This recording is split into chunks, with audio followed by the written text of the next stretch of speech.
Jeez. Ugh, just this thing on. Okay. All right. Hey everybody. I'm supposed to make a video today, but I just got my booster shot for COVID the other day, so I feel like crap. So whatever. We're just gonna do something. I had to make a video. Just gotta get something out. So I don't know. Whatever. Story time. Yay. All right. So I don't know. There's a planet. Looks like Earth. The Earth at some point in time, but this Earth is purple. Is the only difference. It's purple Earth. Anyway, got the humans on the planet, and then you've got salamanders on the planet as well. But these salamanders breathe fire. They're like the flamethrower salamanders.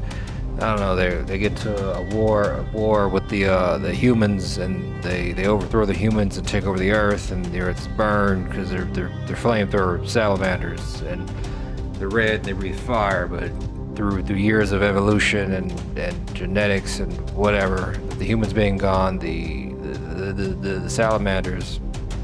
Hold up.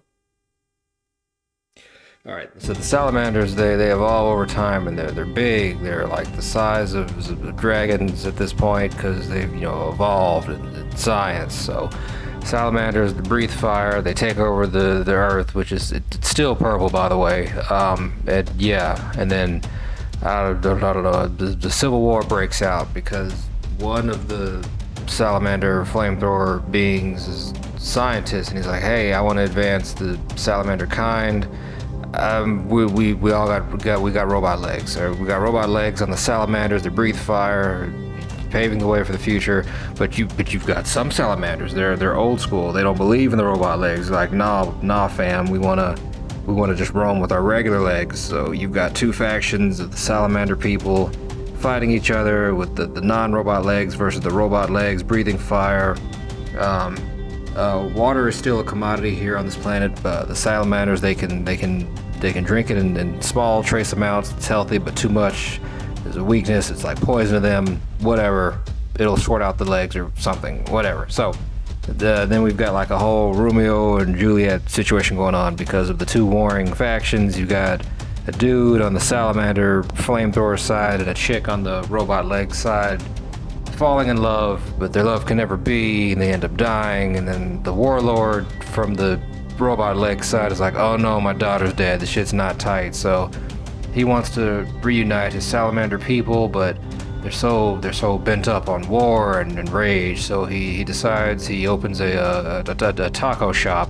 He opens a taco shop where everyone can unite and eat tacos and have a Taco Tuesday. But Tuesday was a human custom, so they use stillets now. So by the way, Tuesday has been replaced with the word stillets. So it's taco stillets, no longer Tuesday, bureaucracy, whatever.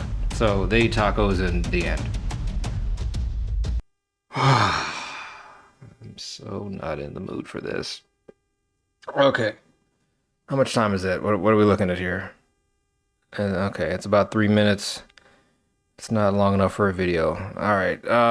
Okay. So next story. Sure. Whatever. We're in the jungle. We're in the jungle forest, and an alien from space is in a spaceship. He crash lands in the middle of this forest, and the radiation from his spaceship somehow sentiates and fuses with the DNA of the trees, and the trees become sentient. The trees wake up, they're sentient. They're like, all right, we got sentient memories from the 400 or 500 years we've been alive, and we remember everything because of this alien radiation. The alien's dead, by the way. That's a ship. His ship's gone. It's wrecked. Don't worry about it. All right, so the radiation from their ship has altered the genes of the trees, and the trees are sentient now, and they overthrow the Earth. They rise up, and they're like, hey, you guys have been messing up the planet for too long. We're taking over. So the trees take over the planet, and they're foraging and they're terraforming, and humanity is lost again, and it's just tree kind ruling the Earth. The water's good here, the sunlight's great. And then what happens? They form a peace treaty with I don't know, rock people. Rock people are a thing now, apparently. So they form a peace treaty. The rocks and trees can get along, and they share the soil. Soil is a rich commodity for them. You know, everything works out great. But then all of a sudden, this galactic cloud comes through with noxious gas, and it's poisoning the ozone layer, and the trees are gonna die. And the rock's like, hey, we're okay because, you know, we're not trees. We don't necessarily need oxygen. But they're like, hey, fam, you gotta help us because of the treaty. So the rock people and the tree people like come together to fight this toxic cloud that's killing the ozone layer, and they jeez. They form a big biodome over the earth, and it protects it from the cloud, and you know the remaining trees get to continue living and progressing with this biodome over the earth.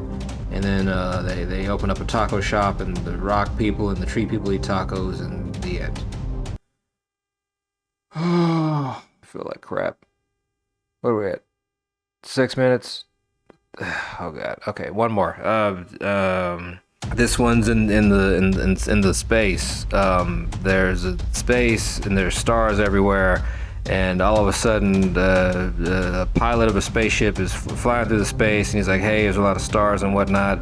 I should probably get to a planet and just be there for whatever reason. I don't know. So he goes to a planet. It's desolate. He's the only human, well, creature, whatever he is, alien species. It doesn't matter at this point. He's there on the planet.